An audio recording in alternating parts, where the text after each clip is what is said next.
dust devils danced like spiteful ghosts across the Wyoming plain. 10-year-old Cora pushed the heavy broom, each stroke a battle against the grit stinging her eyes and coating her threadbare dress. The ranch house timbers groaned under the wind's lash. She felt the weight of a gaze, not the indifferent sky, but from the shadowed porch where Silas Hale stood, silent as the mountains. Sweat and fear mingled on her brow. One mistake, one sigh too loud, and the fragile roof over her head might vanish with the storm. Before we jump back in, tell us where you're tuning in from. And if this story touches your heart, make sure you're subscribed. Because tomorrow, I've got something extra special saved just for you. The wind didn't stop with a dust storm. It just changed its tune. Instead of a howling fury, it settled into a low, persistent moan that snaked through the cracks in the weathered barn boards and rattled the loose shingle above the feed room. Cora leaned the broom against the rough-hewn wall, the ache in her thin arms a familiar companion. The main barn floor was swept for now. The dust, like the loneliness, always came back. She wiped her forehead with the back of a hand, skin chapped raw from lye soap and cold water. Her gaze drifted to the high window, a square of bruised twilight sky. Out there, beyond the corral fence where the skeletal shapes of cottonwoods clawed at the horizon, lay nothing. Or worse, Rattleridge. The word itself tasted like ash in her mouth. Rattleridge Orphan Asylum. 3 months. That's how long she'd been here at the Hale place.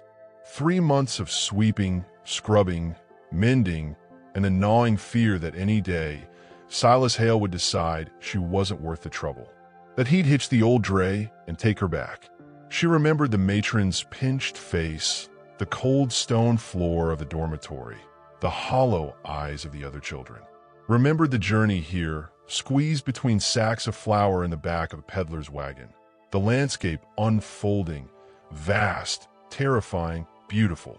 Hope, a fragile seedling, had pushed through the cracks in her fear when Silas Hale, a man carved from the same granite as the buttes behind his ranch, had looked her over with those flint gray eyes and grunted, "Can you work?"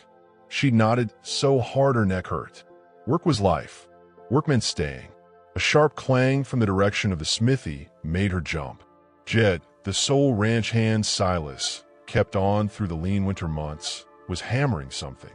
The sound echoed, metallic and lonely. Jed was a man of few words and fewer smiles, his face a roadmap of sun and wind damage. He tolerated her, mostly ignoring her unless a task needed doing. But sometimes when he thought Silas wasn't near, he'd look at her with a flat, assessing gaze that made her skin prickle.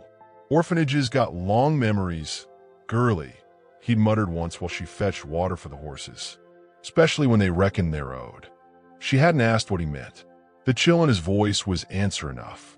Cora pushed the fear down, a hard lump in her throat. Work. She picked up a dented bucket and a stiff bristle brush. The water pump stood near the back porch of the main house, its handle cold iron even through her thin mittens. She worked it, the rhythmic squeak and groan joining the wind's lament, filling the bucket with icy water that slopped over the rim, stinging her knuckles. The porch steps needed scrubbing. Salt, mud, and worse things caked the wood.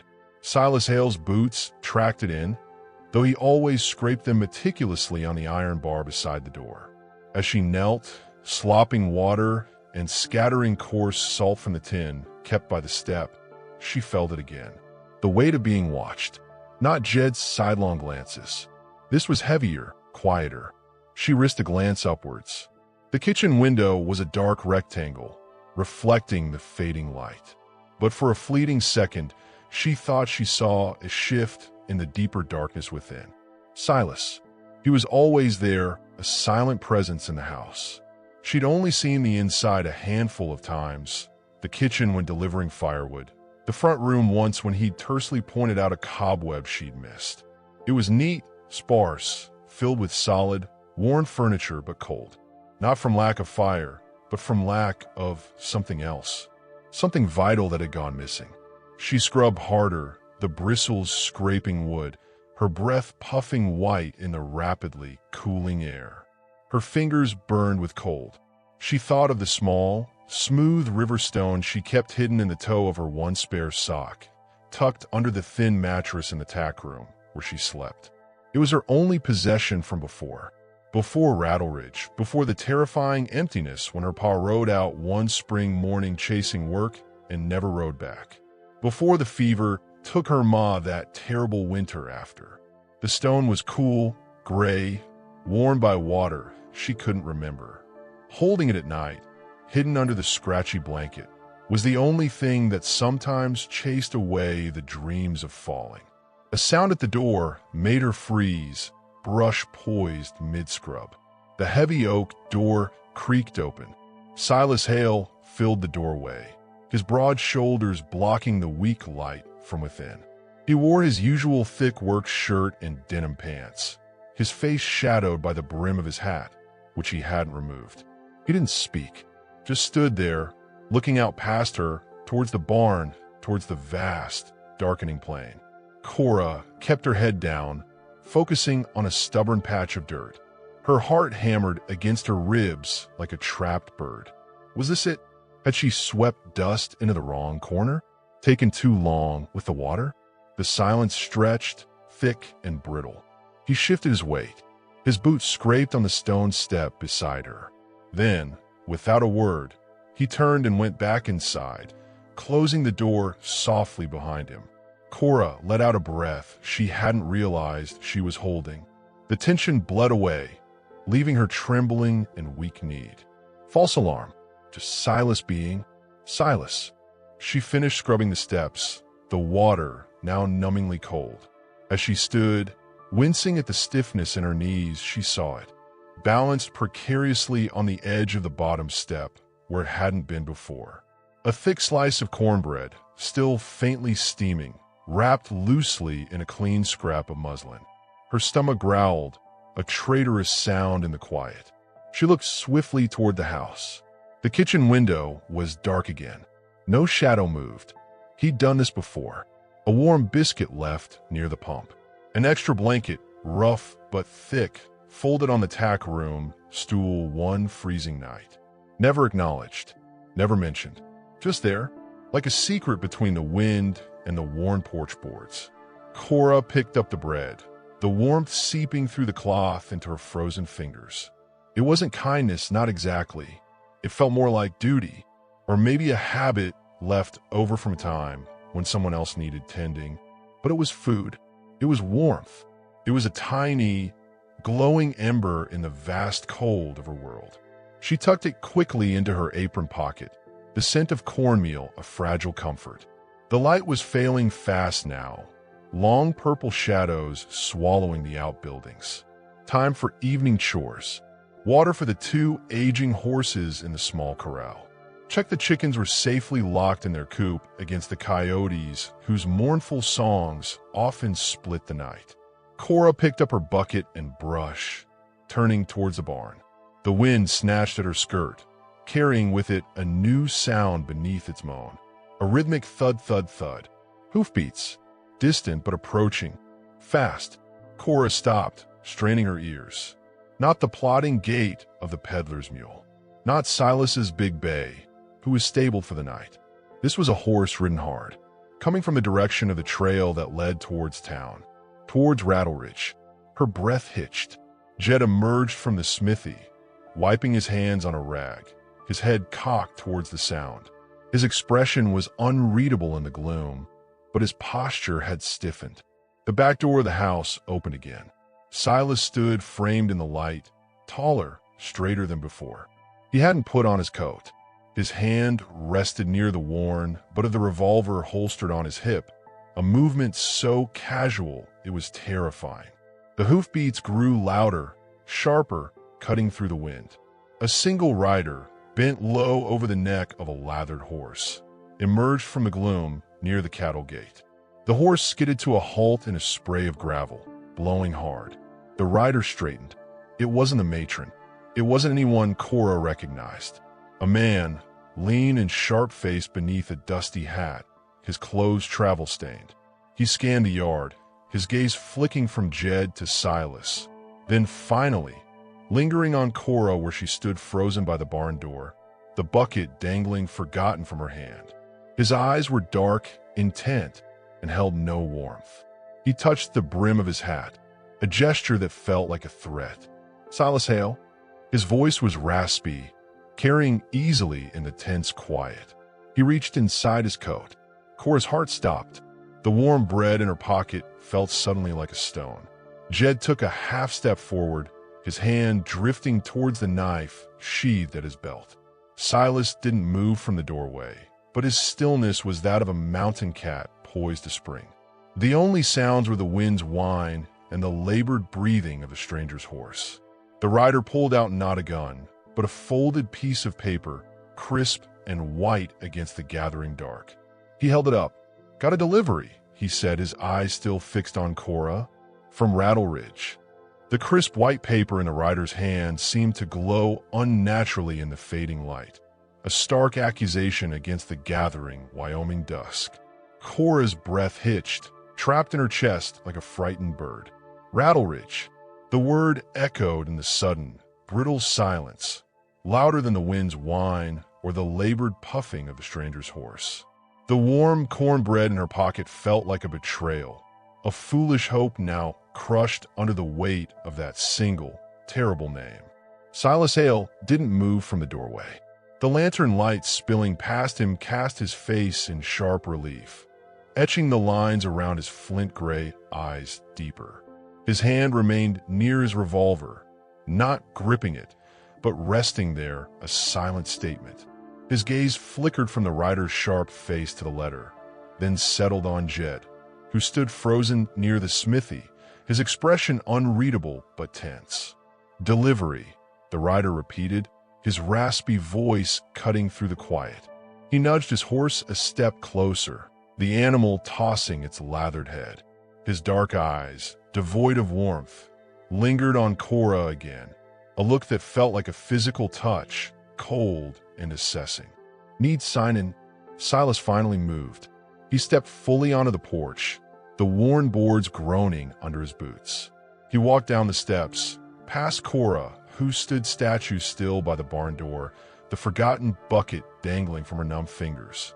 He stopped a few feet from the rider, his posture radiating a contained power. He didn't reach for the letter. "Who sent it?" Silas's voice was low, gravelly, the sound barely carrying over the wind. "Matron Gable," the rider stated, a hint of something, impatience, satisfaction, in his tone.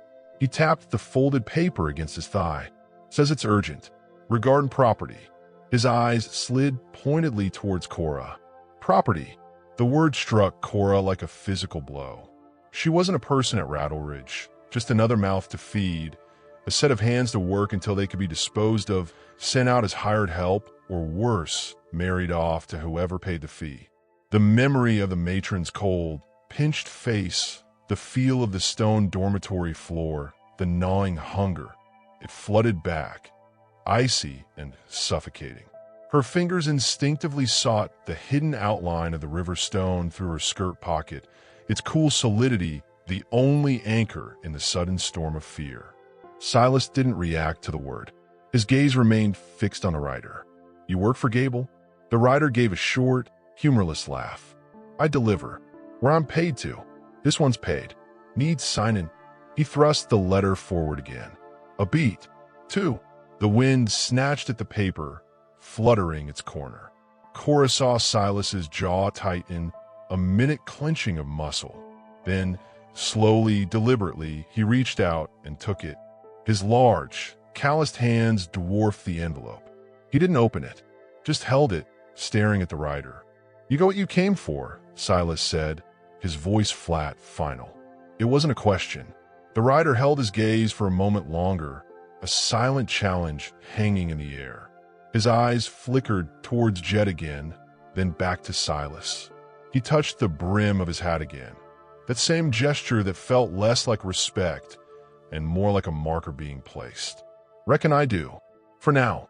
He gathered his reins, the leather creaking. Gable expects compliance. He spared one last, lingering look at Cora, a look that promised nothing good, then wheeled his horse sharply.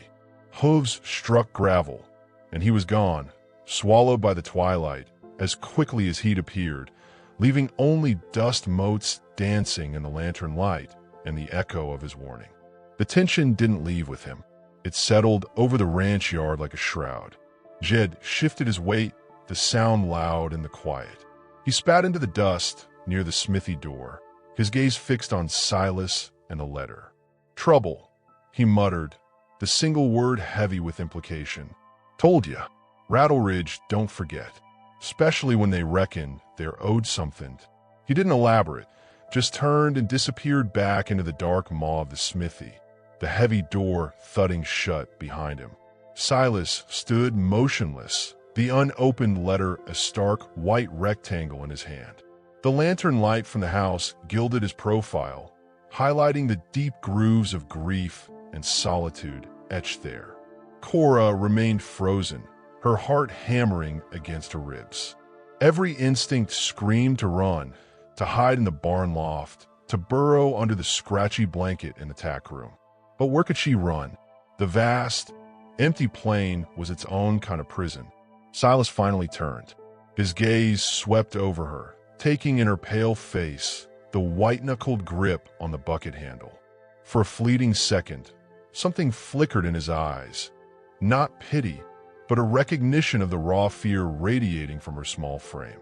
He looked down at the letter, then tucked it into the pocket of his denim pants without a word.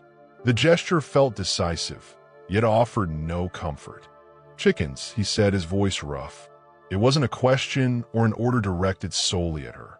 It was a statement hanging in the cold air. He walked past her, back towards the house, his boots crunching on the gravel. He paused at the bottom step, the step she'd scrubbed raw just hours ago. He didn't look back. "Lock 'em tight. Wind's picking up. Coyotes will be bold tonight." Then he was gone, the porch door clicking shut behind him, leaving her alone in the deepening gloom. Chickens. The mundane chore felt surreal after the rider's ominous visit. Yet it was also a lifeline. He hadn't told her to pack. He hadn't mentioned the letter. He'd told her to lock the chickens. A task. Work. Cora clutched at it. Work meant staying. For now. She forced her legs to move, the bucket banging against her shin as she stumbled towards the small, rickety chicken coop tucked against the lee side of the barn. The wind bit through her thin dress, carrying the scent of dust and coming frost. Inside the coop, the hens clucked softly, settling on their roosts for the night. Their familiar, earthy smell, the warmth radiating from their feathered bodies, was a small comfort against the chill inside her. She secured the latch, her fingers clumsy with cold and lingering fear. As she turned to leave, her gaze fell on a loose floorboard near the nesting boxes, one she'd noticed before but never touched. Tonight, driven by a sudden, desperate urge to hide, she knelt. The board lifted easily. Beneath it, in the shallow dirt, lay a small, tarnished brass button, intricately carved with a tiny, faded flower. It looked old, out of place in the dusty coop.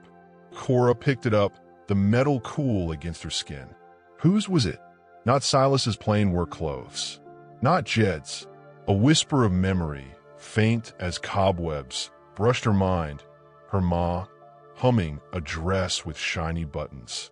Was it possible? Or just wishful thinking conjured by terror? She tucked the button quickly into her pocket beside the river stone, a new, inexplicable secret.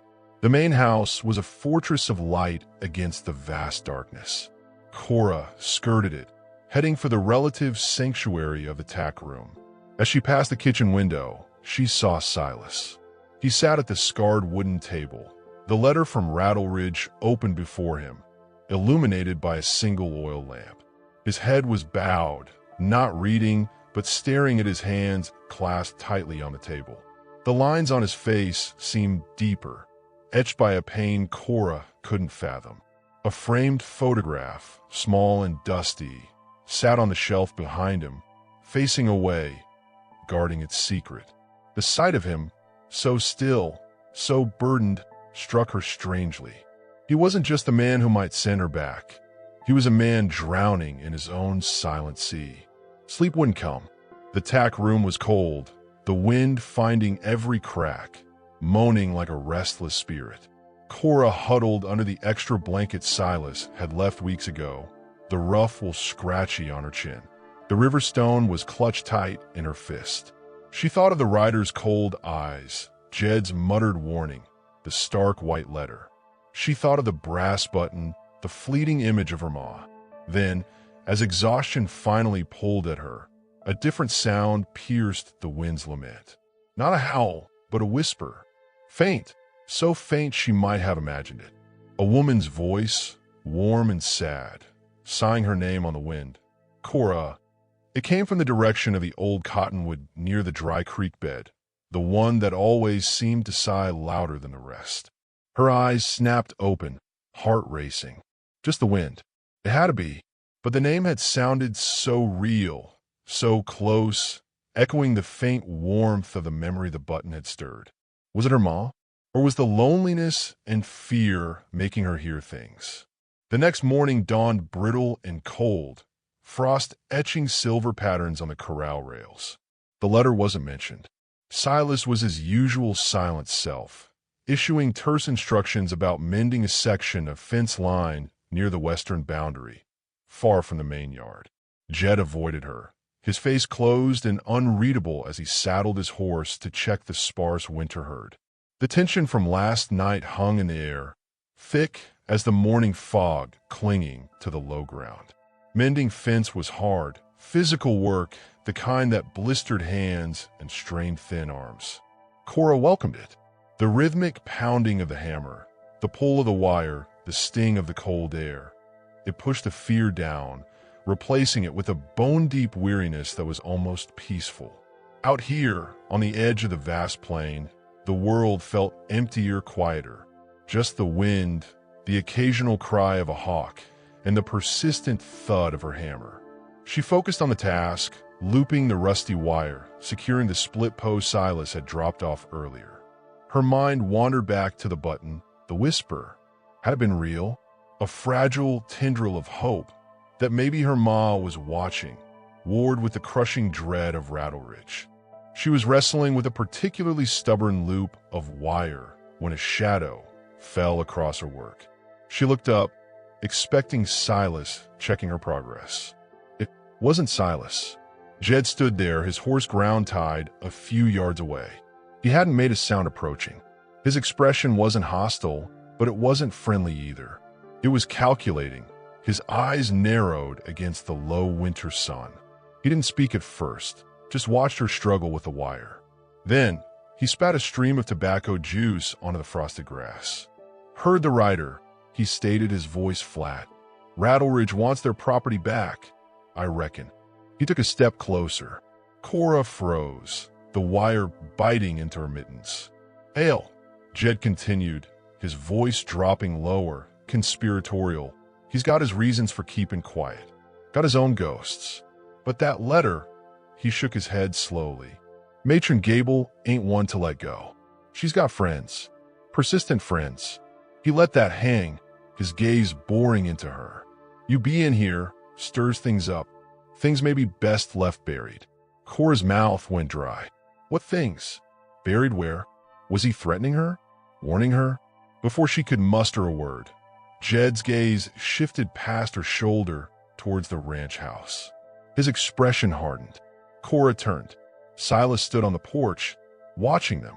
Even at this distance, his stillness was imposing. Jed took a deliberate step back from Cora, raising a hand in a mock salute. Just checking the little worker's progress, boss, he called out, his tone suddenly easy, but the underlying edge remained. He turned, mounted his horse with swift efficiency, and rode off towards the low hills without a backward glance. Cora stood alone by the half-mended fence, the cold seeping through her clothes, Jed's ambiguous words echoing in her ears. Stirs things up, things best left buried. The brass button in her pocket felt suddenly heavy, charged with an unknown significance. She looked towards Silas on the porch. He hadn't moved, a dark silhouette against the pale sky, watching Jed ride away. Then, slowly, he turned and disappeared back into the house, leaving Cora with the wind, the vast emptiness, and the chilling certainty that the arrival of the letter was only the beginning. The fragile piece of the Hale ranch had fractured, and the secrets it held, like the rider, were coming out of the shadows. The question wasn't just if Rattleridge would take her back, but what else, hidden deep in this hard land and its hardened people, might rise up to claim her first. Jed's horse kicked up clods of frosted earth as he vanished towards the low hills, swallowed by the vast, indifferent landscape. Cora stood frozen by the half-mended fence, the cold wire biting into her mittened palm. Things best left buried. The words echoed in the sudden, oppressive silence, louder than the wind whipping across the plain. It wasn't just a warning about Rattleridge. It felt like a threat aimed at the very ground beneath her feet, at the secrets Silas Hale carried locked behind his stoic silence. The brass button in her pocket, nestled beside the smooth river stone, felt like a live coal, radiating an unknown danger. She looked towards the ranch house porch, but Silas was gone, retreated inside like a fortress raising its drawbridge.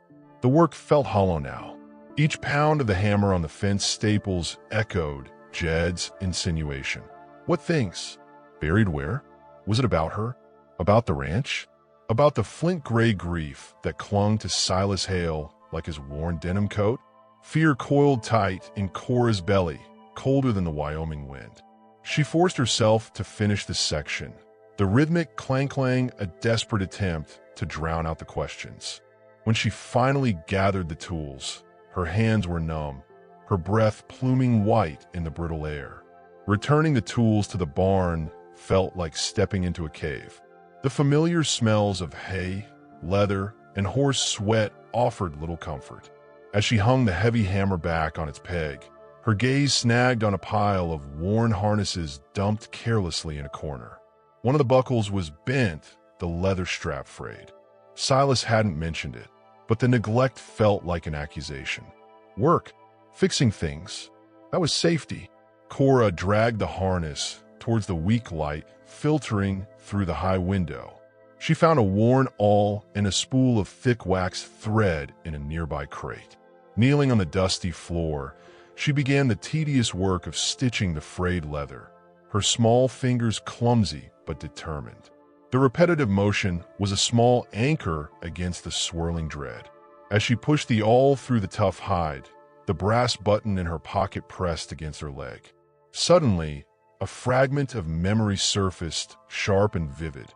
Her ma, seated by a sunlit window back before, humming softly. Her fingers, quick and clever, worked a needle through fabric. And on the bodice of her dress, weren't there buttons? Shiny brass buttons, catching the light. Like this one? The image was fleeting, gone as quickly as it came, leaving behind a profound ache and a terrifying question. Had her ma been here, on this ranch? Was the button hers?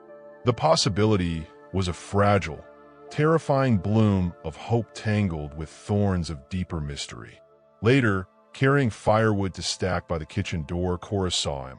Silas sat again at the scarred table. This time, the letter from Rattleridge lay open beside his elbow. He wasn't reading it. He was staring at the small, dusty photograph frame on the shelf behind him, the one that always faced away.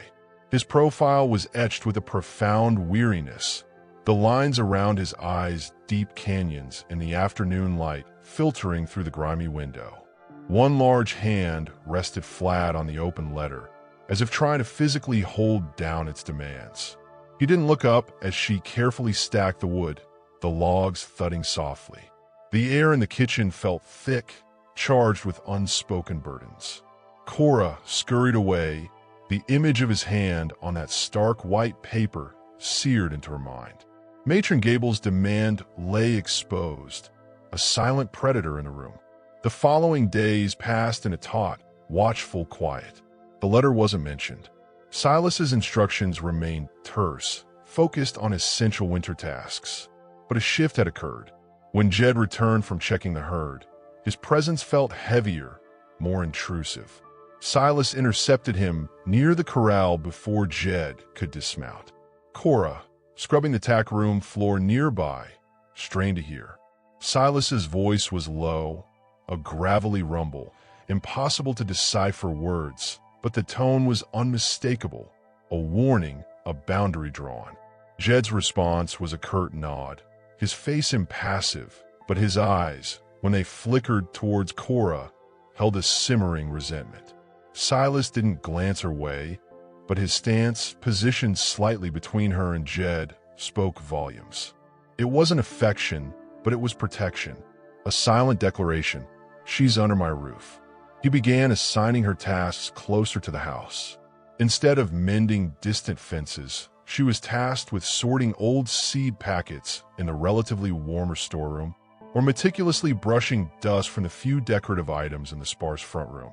A task that felt strangely intimate, handling objects Silas himself rarely touched.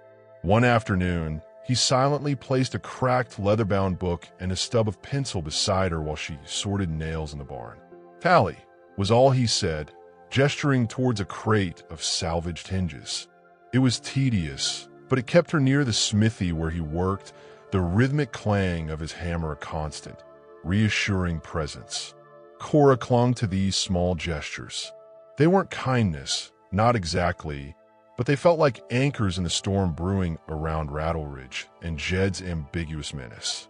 The whispers began again, not every night, but often enough to make Cora question her sanity. Lying shivering under the scratchy blanket in the tack room, the wind would sometimes drop to a sigh, and within it, that faint, warm voice, "Cora," always from the direction of the old cottonwood by the dry creek bed.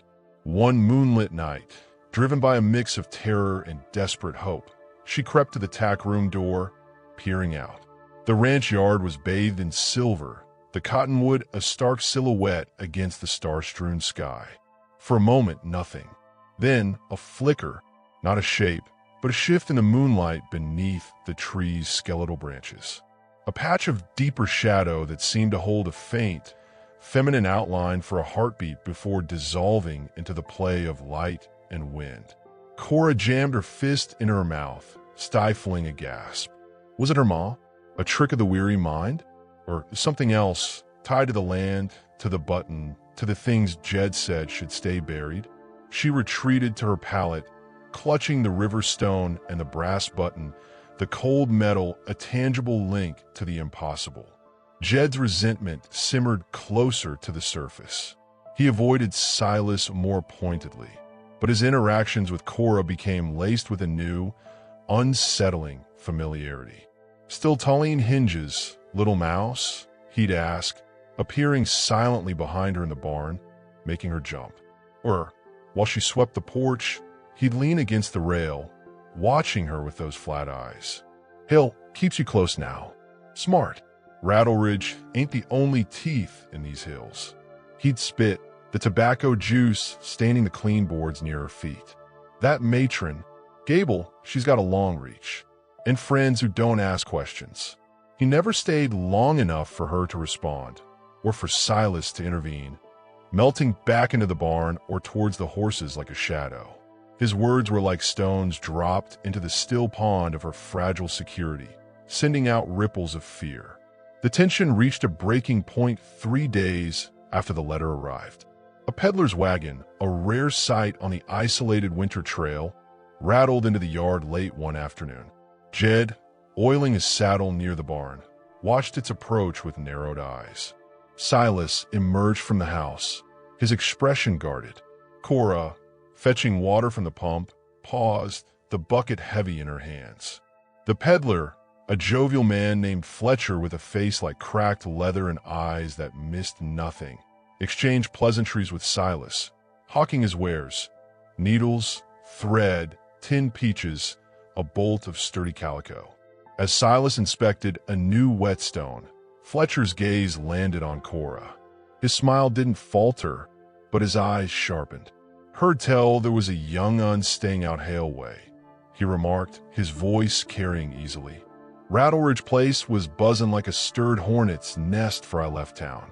Matron Gable. Well, let's just say she ain't best pleased about misplaced assets. He chuckled, but it held no mirth. Offered a tidy sum for reliable information. She did. Folks get talkative when coin's involved. He winked, a gesture that felt grotesque. Cora's blood ran cold. Misplaced assets. The bucket slipped from her numb fingers, hitting the frozen ground with a dull thud, water sloshing over her boots.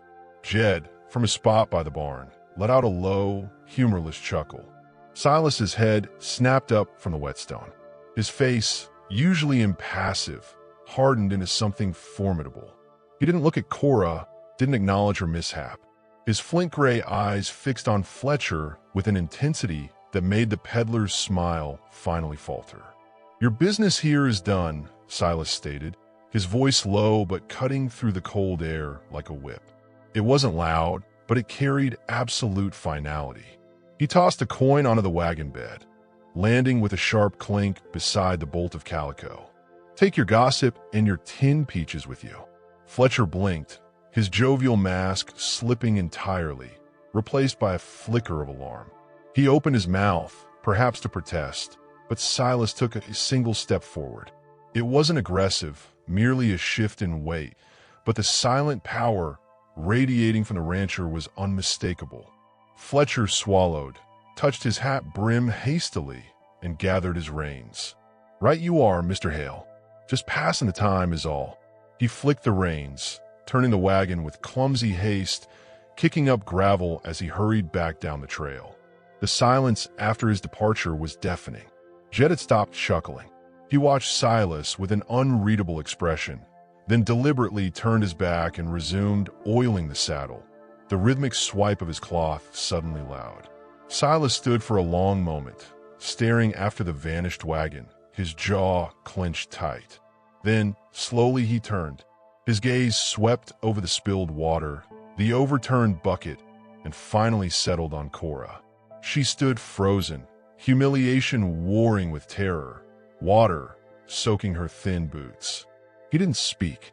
He simply walked to the pump, filled the bucket himself, a task he'd never done for her, and set it down firmly beside her. His hand, calloused and rough, brushed her shoulder for the briefest instant. It wasn't a pat, more like an anchor dropped. Get dry, he grunted, the words rough but devoid of anger.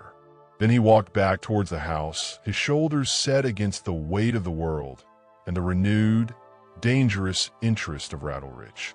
Cora hauled the heavy bucket towards the tack room, her mind reeling. Fletcher's words confirmed her worst fears. Rattleridge was actively hunting her.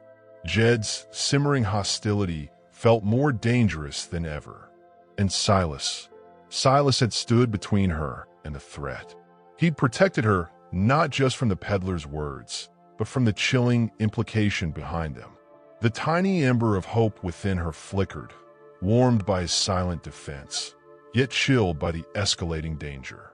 Later, seeking the meager comfort of her palate before dusk, Cora instinctively reached for the small hollow beneath the loose floorboard near her sleeping space. Her secret cache for the river stone and the brass button. Her fingers met only cold, gritty wood. Panic seized her. She scrabbled frantically. The hollow was empty. Both keepsakes were gone. Only a single coarse strand of dark horsehair, not from Silas's bay, lay caught on the splintered edge of the board. Jed's horse was a dark chestnut. Cold dread, sharper than any Wyoming wind, pierced her heart. He knew. He had her treasures, and whatever secrets they held, or whatever danger they represented, were now in the hands of the man who thought some things were best left buried. The rough wood of the floorboard scraped Cora's fingertips raw as she frantically felt around the empty hollow. Nothing, only grit and cold, splintered wood. The river stone, worn smooth by forgotten waters, the cool anchor to a life before. The brass button, its tiny, faded flower, a fragile link to her ma, a whisper of warmth in the Wyoming freeze. Gone, vanished. The single coarse strand of dark chestnut horsehair caught on the edge, was a silent scream in the tack room gloom. Jed, he knew. He had them. Panic, cold and sharp as a shard of ice, pierced Cora's chest, stealing her breath. It wasn't just the loss, it was the violation.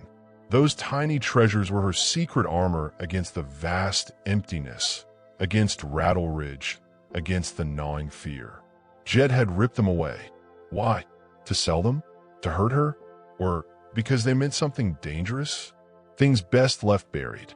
His words echoed, now a chilling prophecy fulfilled. Did the button connect to his warning? Was her ma part of the buried things? She scrambled to her feet, heart hammering against her ribs like a trapped bird. She needed to find them. Now, before Jed did whatever he planned. She darted to the tack room door, peering out into the fading afternoon light. The ranch yard was quiet, eerily so. Jed's horse was gone from the corral. Silas was likely in the barn or the house. Where'd Jed hide them? His bunk in the hayloft? The smithy? The vast, indifferent landscape beyond? Logic warred with terror. Confronting Jed alone was madness. He'd made his hostility plain, but telling Silas, who carried his own silent burdens, who'd drawn a line against Jed but hadn't banished him, who held the unread thread of Rattle Ridge in his pocket. Would he care about a stolen stone and button? Or would it be just another complication he couldn't bear? Yet, the memory of his hand briefly brushing her shoulder after the peddler incident, the silent filling of her bucket, tiny anchors of something that felt like protection, pushed her towards the house. She moved like a shadow, skirting the corral, pressing herself against the rough, clapboard wall near the back porch. Taking a shuddering breath that fogged in the cold air, she knocked, a timid rap barely audible over the wind's moan. The door opened faster than she expected. Silas stood there, filling the frame, his flint-gray eyes immediately scanning her face, taking in the pallor, the wide, frightened eyes, the way her hands twisted nervously in her apron. He didn't speak, just waited, his gaze intense. "And Mr. Hale." Cora's voice was a thin thread. "It's Jed. He took them." The words tumbled out, raw with fear. "My things. For my hiding spot. He left his horse's hair. He knows. He took them." She couldn't bring herself to describe the keepsakes, their precious, inexplicable significance. Silas's expression didn't change, but muscle ticked in his jaw. His gaze swept past her, scanning the empty yard, the barn, the distant smithy. The silence stretched, thick and heavy. Then he stepped fully onto the porch, closing the door softly behind him. He didn't ask what things. He didn't question her certainty about Jed. His large hand settled on her shoulder, not comfortingly, but firmly, grounding her trembling. "Show me," he said, his voice low and gravelly. He followed her back to the tack room. Cora pointed mutely to the loose floorboard, the empty hollow, the damning strand of hair. Silas crouched, his movements deliberate. He picked up the strand, rubbing it between his thumb and forefinger, his eyes narrowed. He studied the hollow, then the surrounding floor, his gaze sharp, missing nothing. He didn't speak, but the air around him seemed to crackle with a contained storm. When he stood, his face was like granite. "Stay here," he ordered, his tone leaving no room for argument. "Bar the door. Don't open it till I come back." He strode out, heading not towards the barn or the smithy, but towards the small, weathered lean-to where Jed stored his personal gear. Cora obeyed, sliding the heavy wooden bar across the tack room door, plunging herself into near darkness. She pressed her ear against the rough wood, straining to hear. Silence. Then, distantly, the sound of the lean-to door being wrenched open. More silence. Then, the unmistakable, angry cadence of Jed's voice, sharp and defensive, cutting through the wind. Silas's deeper rumble answered, too low to decipher words, but the tone was thunderous, a promise of violence held barely in check. The confrontation was brief. Cora heard Jed's voice rise in a final, snarling retort. then the crunch of boots on gravel, fading rapidly. A few moments later, Silas's heavier tread returned. He knocked once, a solid thump. Cora fumbled the bar loose. He stood there, empty-handed. His expression was grim, etched with a cold fury Cora had never seen. "Gone," he stated flatly, rode out, took his kit. He looked down at her, the fury momentarily tempered by something else. Frustration, perhaps, or a flicker of the burden he carried. Said he found trinkets. Said he disposed of him. Didn't say where. He spat the words like poison. "Won't be back." Disposed of them. The words were a physical blow. Cora's knees threatened to buckle. Her stone, her button, cast away like rubbish. The tiny flame of connection, of memory, snuffed out. A sob threatened to escape her tight throat. She bit down hard, forcing it back, staring at the worn planks of the tackroom floor. Work. She needed work. Something to hold on to. Silas watched her struggle. He didn't offer false comfort. Instead, he gestured towards the barn. "Big door," he said, his voice rough but losing its edge of fury. "Hinges are froze stiff. Needs oil. Needs work. Can't get the stock in proper." It wasn't an apology. It was a lifeline. A task. Something solid and real to focus on, away from the hollow ache of loss. Grateful for the distraction, Cora followed him. The massive barn door groaned as Silas hauled one side partially open. The hinges were thick with rust and frozen grime. He handed her a can of thick, pungent axle grease and a stiff brush. "Scour it off, then grease it deep." He watched her for a moment as she knelt, attacking the rust with a ferocity born of desperation. Then, he turned and walked back towards the house, his shoulders still set against the world, but perhaps a fraction less rigid than before. He'd chased Jed off. For her. Because Jed had stolen her trinkets. The thought was a small, fragile warmth against the cold dread. The work was hard, messy, and freezing. The grease stank, the rust stained her mittens and chapped skin, and the wind whistled through the partially open door, biting at her neck. But Cora poured her grief and fear into each scrape of the brush. Each glob of grease she forced into the protesting hinge. The rhythmic effort was a bulwark against the image of her keepsakes discarded in some ditch, lost forever. As she worked, the memory of the whisper near the cottonwood returned, the faint sigh of her name. Cora. Was it her ma, mourning the loss too? Or just the wind playing cruel tricks? A fragile tendril of hope insisted it was real, a connection that couldn't be stolen, only hidden. Later, as dusk painted the sky in bruised purples and oranges, Silas called her into the house. Not the kitchen, but the front room, a place she'd only glimpsed before. A single oil lamp cast a pool of warm light on the scarred wooden table. The air smelled of dust and wood smoke. Silas stood by the cold fireplace, his back to her for a moment. Then he turned. In his large, calloused hand, he held the small, dusty photograph frame from the shelf. He didn't look at it. He looked at her, his flint-gray eyes holding an intensity that pinned her to the spot. He walked to the table and placed the frame down, carefully turning it to face her. Cora's breath caught. It was a woman, young, with kind eyes that seemed to hold a quiet sadness even in the faded sepia tones. She wore a simple dress, but the details... Cora leaned closer, her heart pounding. There on the bodice, clear even in the old picture, brass buttons, intricately carved with tiny, delicate flowers. Exactly like the one she'd found.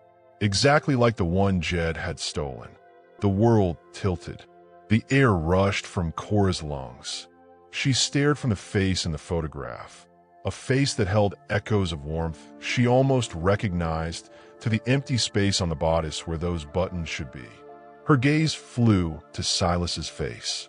The raw pain etched there was deeper than any canyon, a wound laid bare. He didn't speak. He didn't need to. The grief radiating from him was a tangible force, explaining his solitude, his silence, the locked room Cora sensed but had never seen. This woman, Her name, unspoken but screaming in the stillness, was his buried thing. And the button, Cora's button, it had been hers. Cora's voice was a whisper, trembling. She was here. Silas closed his eyes for a brief moment, a muscle working in his jaw. When he opened them, the pain was banked, hidden behind the familiar stoicism, but not gone. Never gone. He gave a single, almost imperceptible nod. His gaze dropped to the photograph, then lifted to meet Cora's, filled with a complex storm of sorrow, recognition, and a dawning, terrifying question. The connection was made, a fragile, terrifying bridge across their shared losses.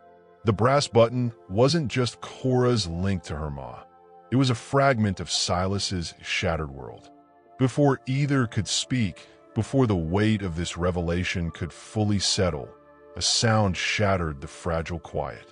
Not the wind, not a coyote, the sharp, unmistakable crack of a rifle shot, echoing across the frozen plain.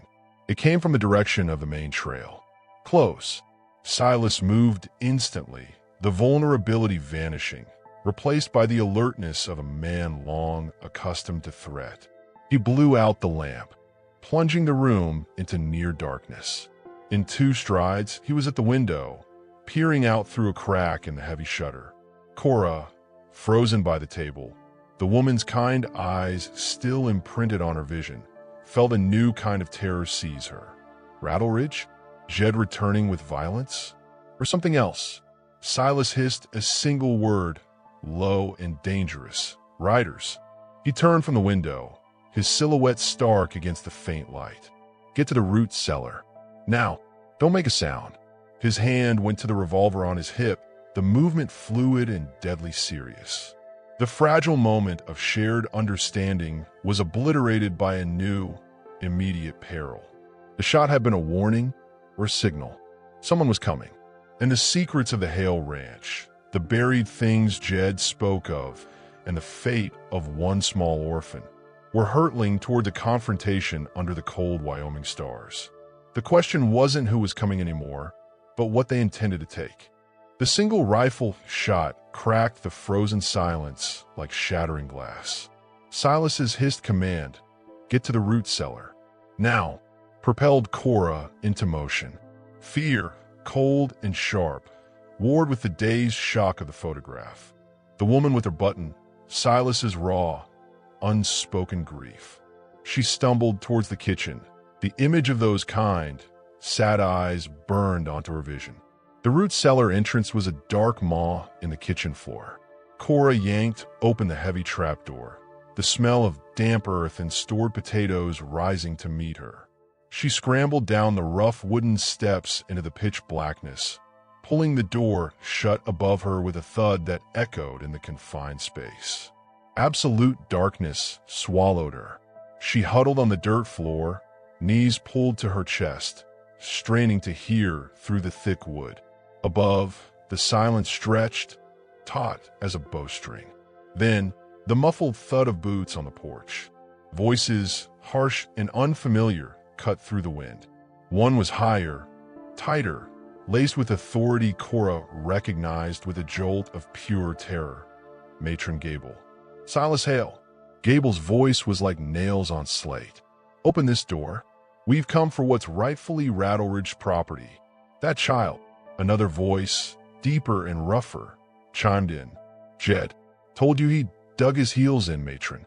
Stubborn as a mule, and hiding the girl now, I reckon." Cora pressed her hands over her mouth, stifling a whimper.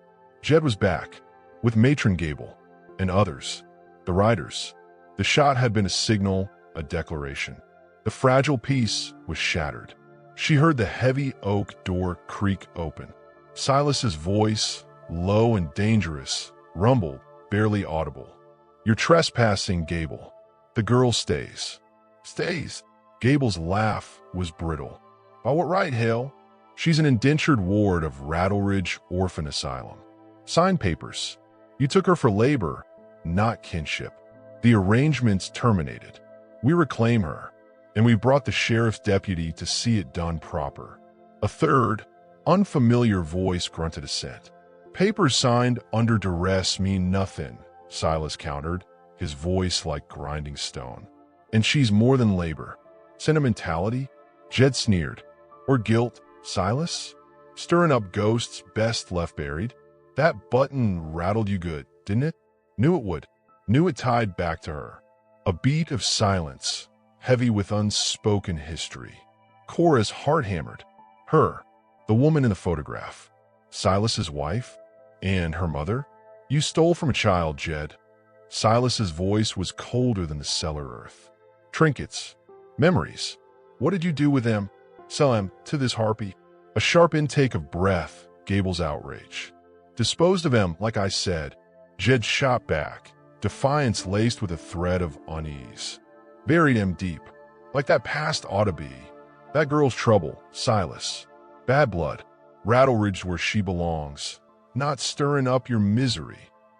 My misery is my own business, Silas growled. The girl's staying. You turn your horses around, Gable. Now, or what hail? The deputy's voice held a warning. We got the law on our side. Hand the child over peaceable, or we'll take her. And you might find yourself in irons for obstructing. The tension above was a physical thing Cora could feel pressing down on the cellar door. She heard the distinct snick of a revolver hammer being cocked. Silas's? She couldn't tell. Panic seized her. She couldn't let Silas get hurt. Not for her. Not when she might be the ghost he was trying to bury. Gathering every ounce of courage, fueled by a desperate need to protect the man who was trying to protect her, Cora fumbled in the darkness. Her hand closed around the smooth, familiar handle of the root cellar broom, her constant companion. It wasn't much, but it was something. She crept silently back up the steps, pressing her ear to the trapdoor. Last chance, Hale, Gable snapped. Fetch the child. No!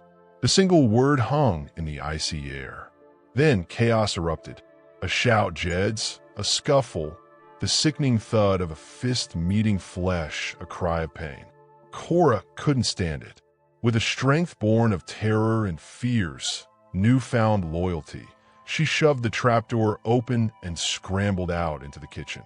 The scene was frozen for a split second. Silas stood near the cold fireplace, a trickle of blood at his temple, facing Matron Gable, a pinched-faced man in a deputy's star, and Jed, who was clutching his jaw, glaring. Two other rough-looking men flanked them, hands near their guns. All eyes swung to Cora as she emerged, broom held like a weapon. There she is, Gable shrieked, pointing a bony finger. Seize her. Jed lunged forward, his eyes blazing with malice. Told you she'd crawl out, but Silas moved faster. He stepped directly in front of Cora, his broad back shielding her completely. He didn't draw his gun, but his stance was a wall, radiating implacable will. Touch her, he said, his voice deadly calm. And it's the last thing you do. The deputy's hand hesitated on his holster. The hired men glanced at each other, unnerved by the raw power in Silas's stillness. Matron Gable sputtered, Deputy, do your duty. Arrest this man and take that child. The deputy shifted uncomfortably. Hale, don't make this harder. The papers can be challenged, Silas stated, his gaze never leaving Gable. His hand went to his vest pocket, not for a gun, but for a folded sheet of paper Cora hadn't seen before. He held it out towards the deputy. Filed this morning with Dobbs, the town clerk. Guardianship petition. Signed and witnessed. Cora stays. Legally. He looked past the deputy, directly at Gable. Your claim is void. Rattleridge has no hold here. Gable's face turned purple with rage. You conniving? That child is indentured. Her labor, Silas cut in, his voice rising slightly, thick with emotion Cora had never heard, ended the moment I saw that button. He half turned, just enough to glance down at Cora, his flint-gray eyes holding hers. The pain was still there, deep as ever, but layered with something else. A dawning certainty, a fierce protectiveness. That button belonged to Alara, my wife. He swallowed hard, the name hanging in the air like a sacred thing.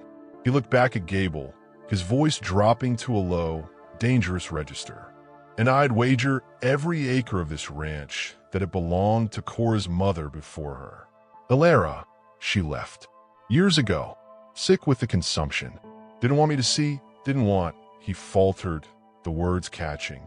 "She had a child, before me. Gave her up to protect her, maybe, or circumstance forced her. Cora, she's Alara's blood. That makes her mine to protect now. Not Rattleridge's property. Not ever again." The revelation hit Cora like a physical wave. Alara, the kind eyes in the photograph. Her mother. Silas, he wasn't just offering shelter. He was claiming her. Family, found in the dust and grief of a Wyoming ranch. Tears blurred her vision, hot and sudden. Gable looked apoplectic. "Preposterous. Sentimental drivel. Deputy, I demand." "Demand nothing," the deputy interrupted, his eyes scanning the guardianship paper Silas still held. He looked from Silas's resolute face to Cora's tear-streaked one, then to the furious matron and the sullen Jed. "Paper looks legal, matron.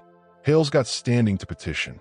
Court will decide the particulars, but for now, the child stays with her appointed guardian." He touched his hat brim towards Silas. "Best get that head looked at, Hale. We're leaving." He gestured sharply to the hired man. "Move out." "You can't," Gable shrieked, but the deputy took her arm, none too gently, steering her towards the door. Jed lingered, his eyes burning with hatred, first at Silas, then at Cora. "This ain't over, Hale," Jed spat. "You think burying the past makes it gone? That girl's a curse, like her mother was." He turned to go, but Silas's voice stopped him, cold and hard. "The keepsakes, Jed." "Where?" Jed hesitated, a cruel smirk twisting his lips. "Outhouse cistern." Figured it fitting. With a final glare, he shoved past the departing deputy and Gable, vanishing into the night. The door slammed shut. Sudden, deafening silence descended, broken only by the crackle of the fire Silas must have lit earlier and the frantic pounding of Cora's heart. Silas sagged slightly, the tension draining from his shoulders, replaced by profound exhaustion. He turned fully to Cora, the guardianship paper crumpled slightly in his hand. Cora stared up at him, the words her mother echoing in her mind. "Alara," she whispered. Silas nodded, a world of sorrow and a flicker of something like wonder in his eyes. He knelt, wincing slightly, bringing himself to her level. His large, calloused hand, still holding the paper, reached out slowly and touched her cheek, wiping away a tear with a tenderness that shattered her remaining fear. "Alara," he confirmed, his voice rough with emotion. "Your ma, my wife. Seems the wind brought you home, Cora." As he said her name, a final, distinct sigh seemed to weave through the crackle of the fire and the moan of the wind outside. Cora, warm, soft, and filled with an impossible peace, seeming to come from the direction of the old cottonwood before fading away. Silas didn't react, his gaze fixed on Cora, but she felt it, a gentle benediction. Later, after Silas had cleaned the cut on his temple and banked the fire, Cora braved the biting cold. Guided by the beam of Silas's lantern, she approached the small, ramshackle outhouse. Holding her breath against the smell, she lifted the heavy wooden lid of the water cistern beside it. The icy water within reflected the lantern light, and there, glinting faintly on the murky bottom, were her river stone and the brass button. Using the broom handle, she carefully fished them out, the cold water stinging her hands. They were wet, muddy, but unharmed. She clutched them tightly, the smooth stone and the cool, flower-etched brass, tangible links to a past now reclaimed, a mother known only through a whisper and a photograph, and a future suddenly, fiercely bright. Back inside, Silas was sitting at the table, the guardianship papers smoothed out before him. He'd lit another lamp. He looked up as she entered, holding out her recovered treasures. A ghost of a smile, the first Cora had ever truly seen, touched his lips. He gestured to the paper. "Needs my signature here," he said gruffly, pushing the stub of pencil toward her. "And a witness. Reckon you're old enough to see what you're signing up for." His voice held a tentative note, an offering. Cora walked to the table. She looked at the paper, the formal words declaring Silas Hale her legal guardian. Protector. Family. She looked at the brass button in her palm, then at Silas's weary, kind face, etched with lines of grief, but now also of fragile hope. She picked up the pencil, her small hand steady. She carefully wrote her name, Cora. Then she handed the pencil to Silas. He took it, his large hand enveloping hers for a brief, warm moment before he signed his name firmly beside hers. Silas Hale. He folded the paper carefully. "Dobbs'll file it proper tomorrow," he said, his voice thick. He looked at her for a long moment. "Home," he stated, the word heavy with finality and promise. The next morning, frost glittered like diamonds on the swept porch. Cora stood there, the familiar weight of the broom in her hands. She looked out across the ranch, the barn, the corral, the vast snow-dusted plain stretching to the distant mountains. It wasn't just a place to work anymore. It was home. Silas Hale wasn't just a gruff employer. He was her guardian, her family, found in the sweeping of dust and the uncovering of buried hearts. As she began to sweep, the rhythmic sound a comforting cadence, she felt the brass button safe in her apron pocket, warm against her leg. A wagon rumbled down the distant trail, kicking up a plume of dust. It might be a peddler, or it might be someone else. The threat of Rattle Ridge, like the Wyoming wind, might always whisper at the edges. But Silas Hale had signed the paper. He'd faced down Matron Gable and Jed. He'd called her home. She swept, not out of fear, but out of belonging. The wind sighed through the old cottonwood, a gentle, wordless song. Cora Hale smiled, a small, cautious bloom of hope in the enduring grit of the Wild West, and kept sweeping her ranch.